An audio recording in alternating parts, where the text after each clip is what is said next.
Hello, and welcome to the Tao of Our Understanding Recovery Podcast. In this podcast, we discuss mystical works of literature and how they relate to recovery. We hope you enjoy today's podcast episode.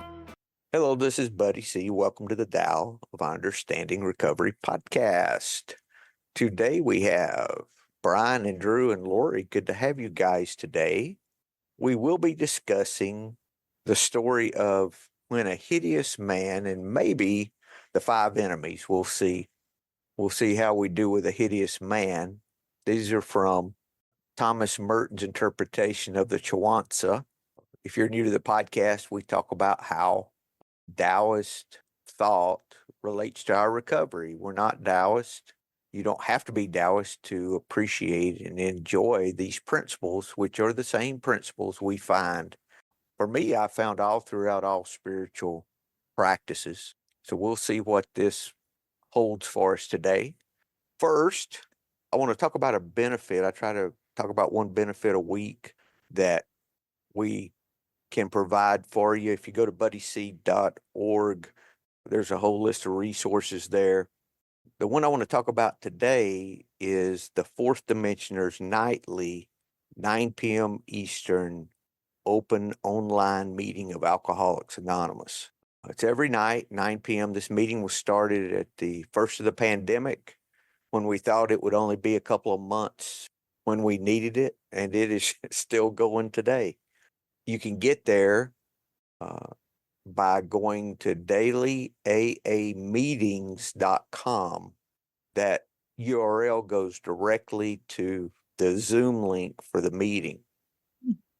We also talk about a synchronistic moment every week, what a lot of folks would call a God moment, where circumstances line up beyond our control and we see things that happen that there's no way this would have been by accident.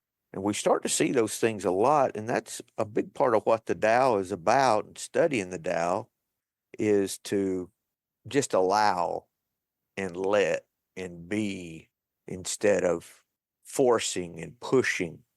And when we can allow, we can more clearly see these moments at work in our lives. Today, I think, Lori, you have one for us?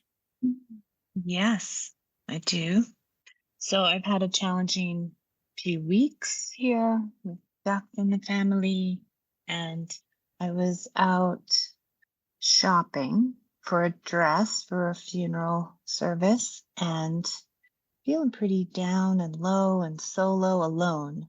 And my word this year, I pick a word every year to kind of be a continuous focus throughout my year. And the word this year is trust.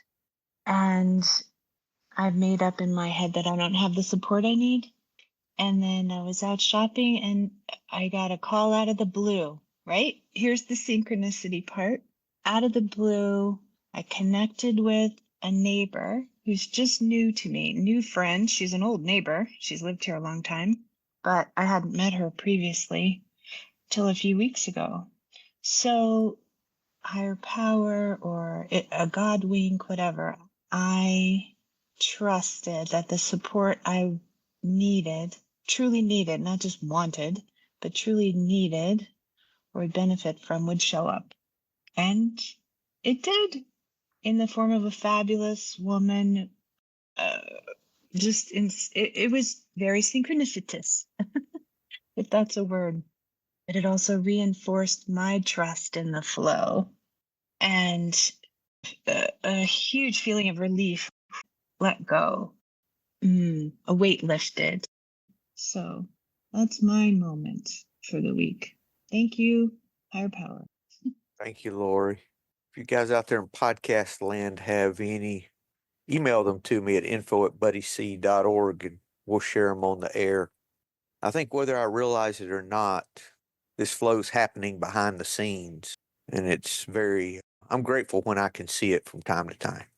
Okay, our first story today, when a hideous man, it's a short one, page 77. I think it's 87 in one of the other books. Mhm. When a hideous man becomes a father, and a son's born to him in the middle of the night, he trembles and lights a lamp and runs to look in anguish on that child's face to see whom he resembles. Okay, Drew, what does this one mean? Yeah, it's a really, really interesting image that comes to mind of the hideous man full of anguish. That's a carefully chosen word, I think. He's scared almost to the point of being in pain to see who his child resembles. Is his child going to be hideous like him and face a painful life of being a hideous person?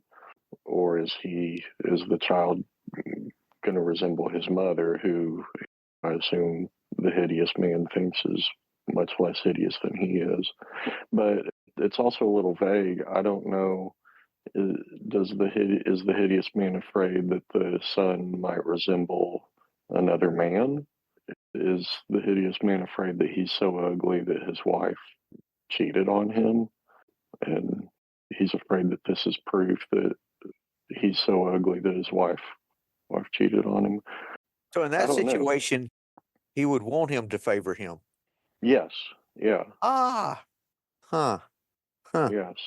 Yeah. It's so short. It can be open to some different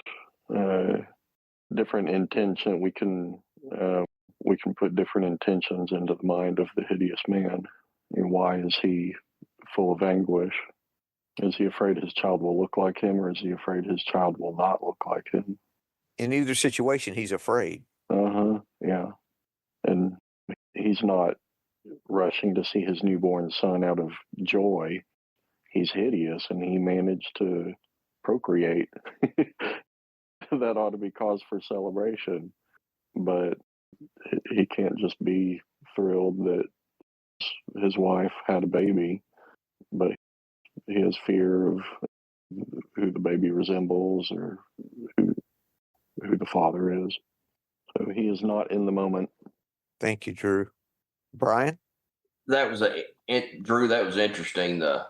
Where you mentioned that, does he look like him? Because I was thinking about the old joke about looking like the milkman, and I don't guess that could be the case anymore. But I was thinking like deeper than that, and it is the synchronistic moment of where I've been in the past couple of weeks, and got a pretty good dose of that last night of having a son and not wanting them to make the same mistakes that you have. And not, I had a situation probably 2 weeks ago, and I was talking with my youngest and just having a discussion with him. And then I realized all the things that I was mentioning to him of options, or trying to give him some advice, maybe make him feel a little better. And I realized that I struggle with the same things, and that the advice I was giving him, I really wasn't willing to take for myself. So that's what comes up here for me. And synchronistic moment, I woke up this morning, or actually, my wife woke me up this morning, and sometime late last night, my youngest son had sent her a text, and she got a little in her head about it, and then she woke me up and ended up getting in touch with our son. He's away at school, but yeah, it's I guess you could call that a synchronistic moment. Thanks. Thanks, Brian. Glad to be here. The hideous man never, in this story, was not relieved of his fear. It says he trembles. That's a good point, buddy. To get real honest, that's a big struggle of mine. Is putting my fears or my inadequacies on my sons, because it's all in that quest to make them okay. Yeah, which is not your responsibility, right? No. I had a friend tell me once, he said, man, he's got his own higher power. This hideous man is making the moment all about him. Yeah. Not about his son. Or his wife. Or his wife. Yeah, yeah. He's not introducing himself to his son as somebody who loves him unconditionally and was overjoyed to see him and welcome him into the world. But his son's first interaction with dad is all about dad's internal fears. No gratitude. No, Well, maybe it could happen because it doesn't say this stops before he reacts, yeah. but it's conditional gratitude. If it's gratitude, Yeah, that's a good point, buddy. Yeah, this story's all about the mindset he has going into that moment. yes, It's kind of like the result doesn't matter. That's why the result isn't in the story. It's yeah, focusing on how do we greet the moment. I like that conditional part. It's like I'm happy and proud of you if you're doing okay, or you're doing exactly what I expect of you. Or if you're not hideous. Yeah. and it looks like would there be a period after him? So he came in the middle of the night to see him, so that no one else would be there, or it says a son was born to him in the middle of the night. Okay, the middle of the night I think has something to do with it, that no one's visiting in the middle of the night, whether he waited or whatever the case. Yeah, that's interesting. The punctuation makes a difference. If it's and a son, hideous man becomes a father and a son is born to him, period. In the middle of the night, he trembles and lights a lamp. That means he waited until the middle of the night when the child would have been asleep and nobody would have been visiting. He's doing this in secret. And he runs to look. Uh-huh. But if it's a son is born to him in the middle of the night, period, he trembles and lights a lamp and runs to look in anguish. That means that he couldn't wait. He couldn't wait until morning. He had to know Yeah, now. yeah. So, That's probably more, but regardless, he's trembling and he runs not out of love, but out of fear.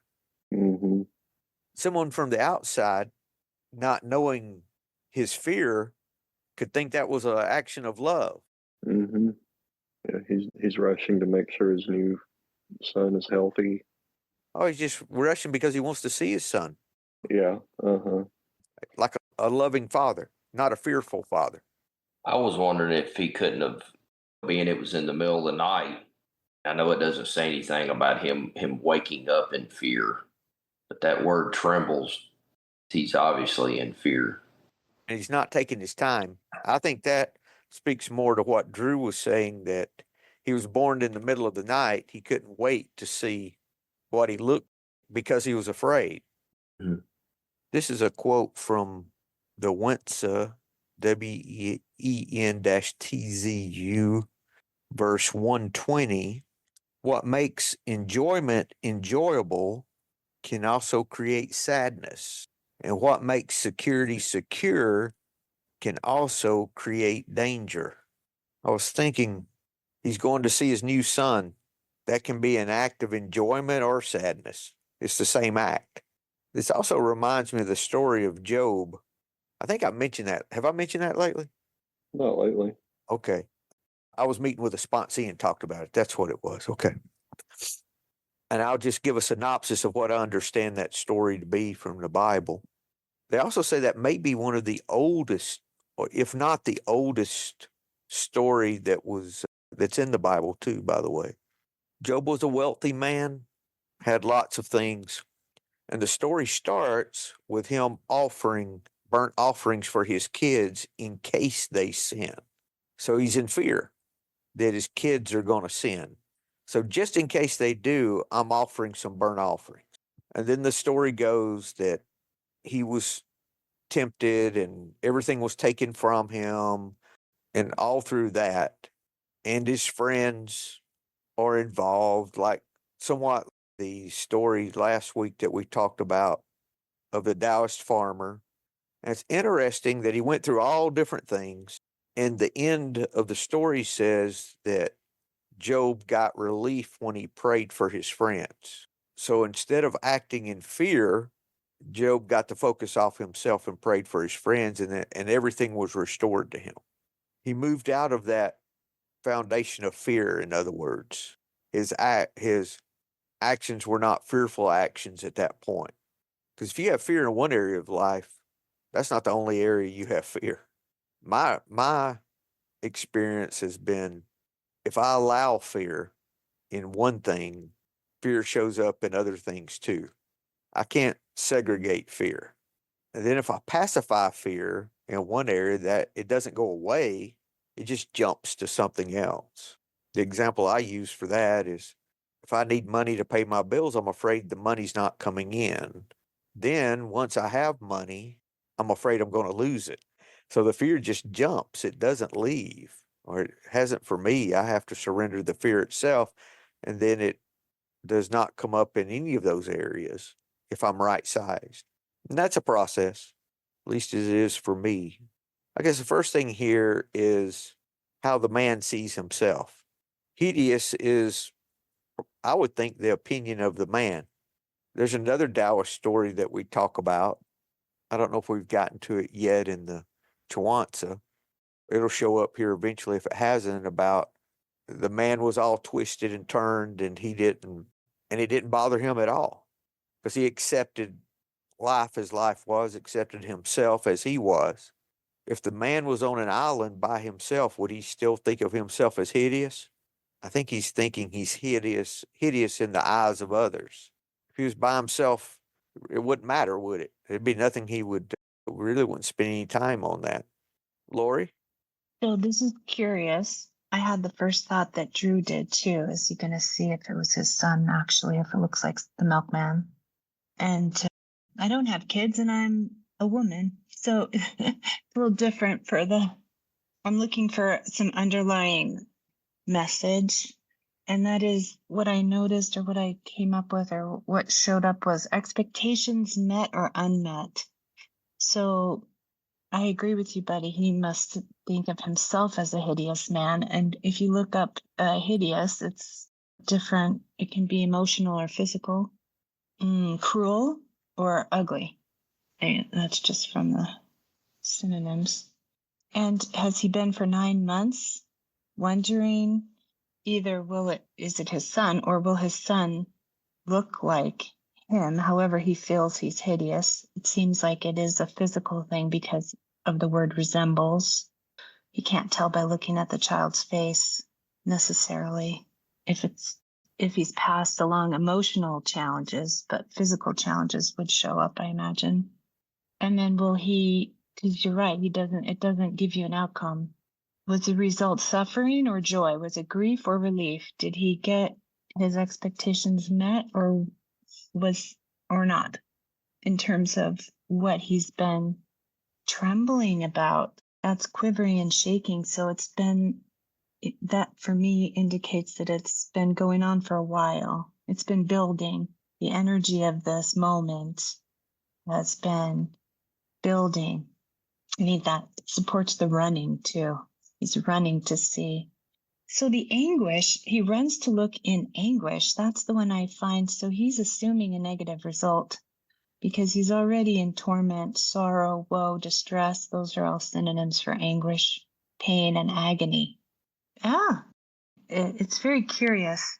And for me, trying to pull out something that's a little less obvious, maybe. That's it. Thanks, Lori. Thanks. Y'all ever seen an ugly baby? I've seen some ugly ones. I've seen some very ugly babies. You know how to get around that, right? You can say the baby he looks just like his mother. I have to say. And they take it the way they take it. I'm gravitating toward that idea of, externally, we may not see the fear. Externally, we may not be able to tell whether this is a loving father or a fearful father. He may be full of joy, and all of the anguish would be internal, could be.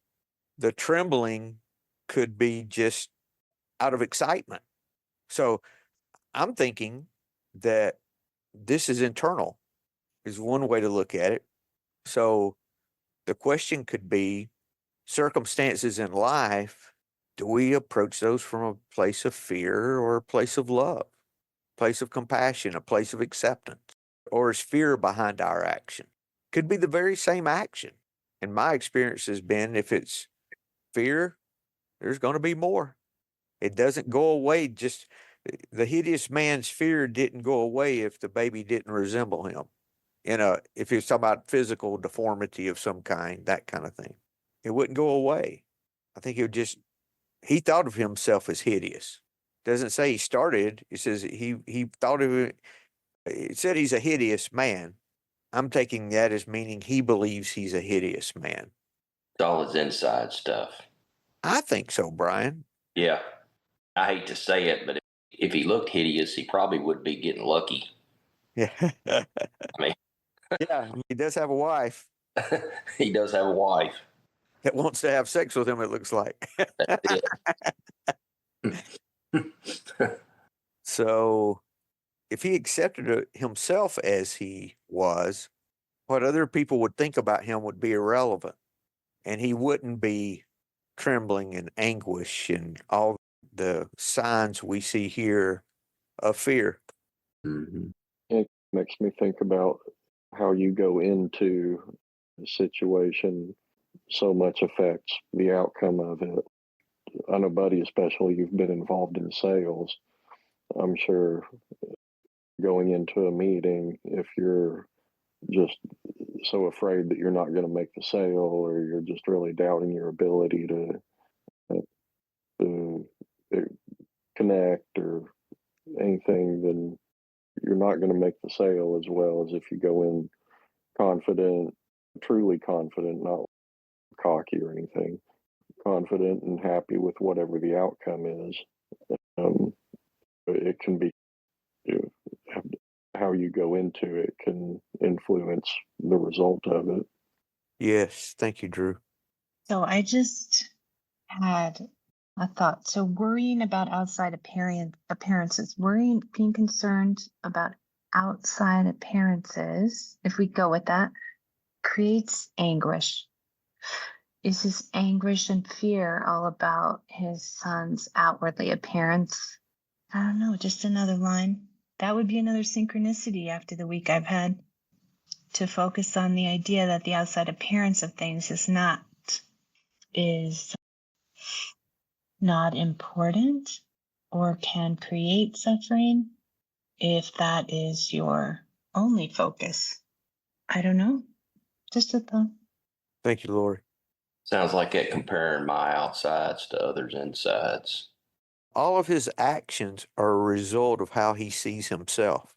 So if we take a step back, the story may be more about the father than the son.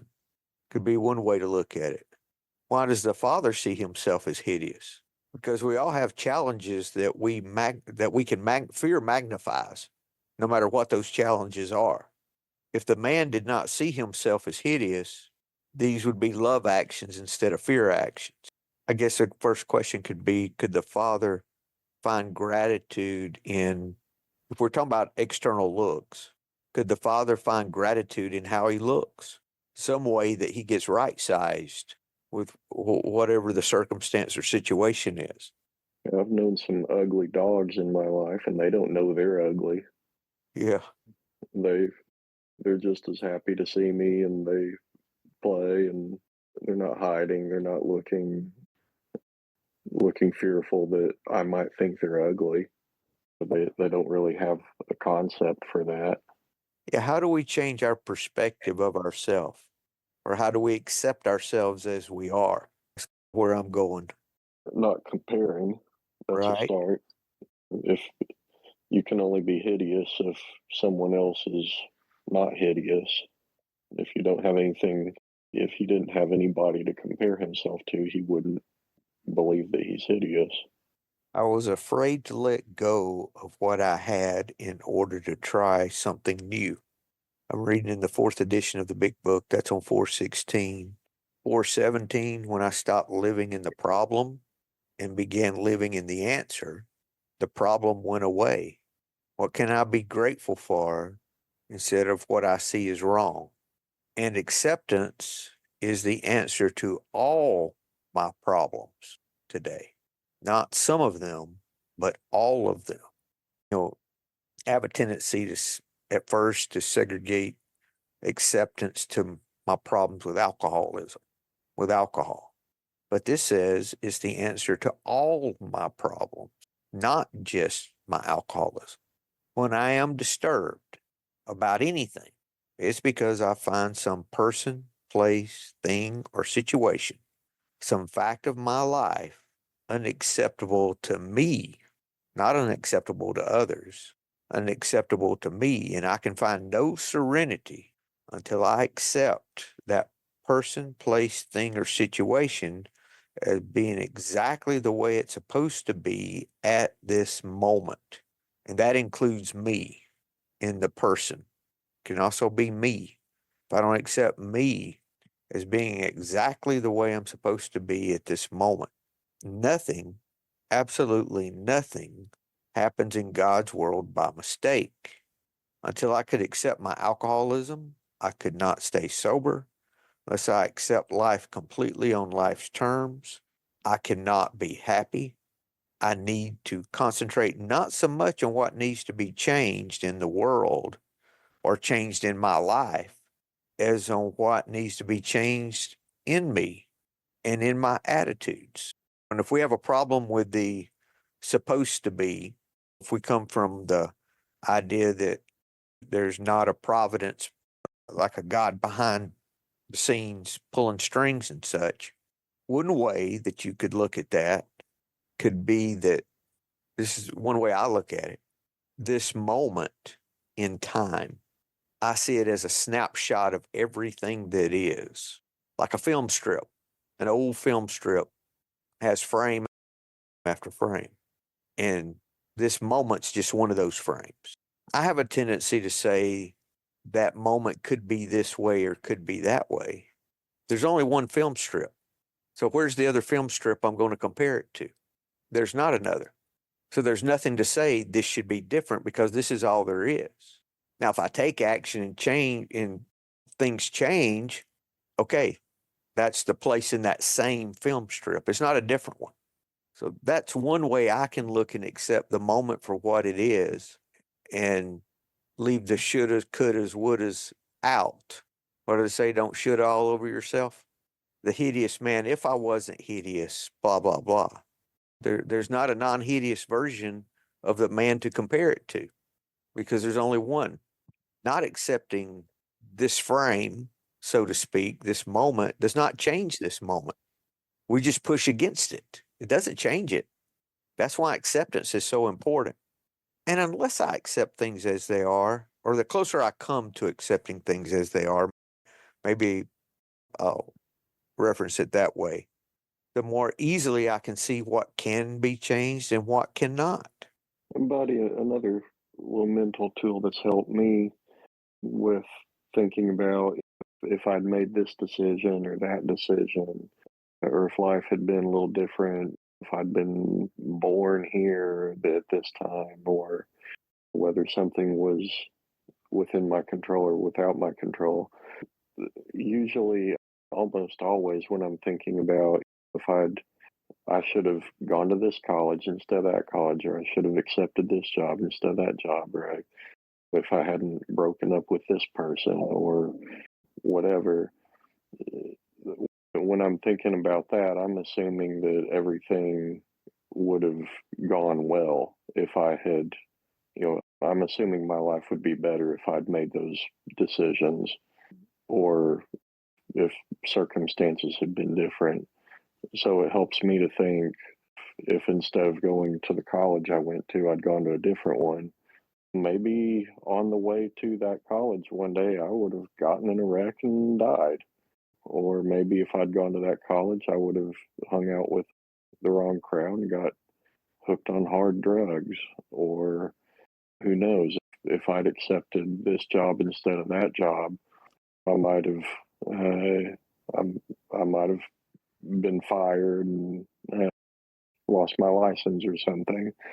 So when I'm caught in those moments of comparing my life to an alternate life, it helps me to recognize that that alternate life I'm thinking of is probably, I'm thinking of it in only the best terms possible, the best possible outcome. And there are certainly some worse outcomes. My life could definitely be worse, or my life might not exist at all at this point if I'd made this decision instead of that. And that usually gets me off the track of going down that thought process. So that's just something been helpful for me. Thank you, Drew. The two tools that I use, which I've mentioned numerous times, is the story of Sono. Thank you for everything. I have no complaint whatsoever. Thank you for my hideousness, even if you don't mean it. We've learned that we act our way into right thinking. The second one with that is, I would not change blank even if I could. I would not change my hideousness even if I could in this situation.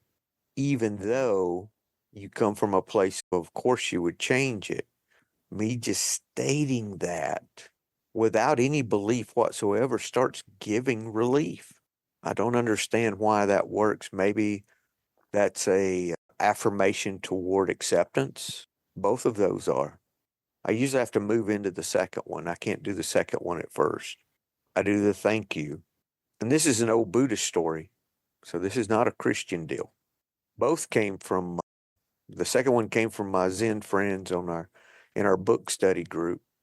And the first one came from Stephen Mitchell's book, The Gospel of Jesus, I think it was, The Gospel of Jesus.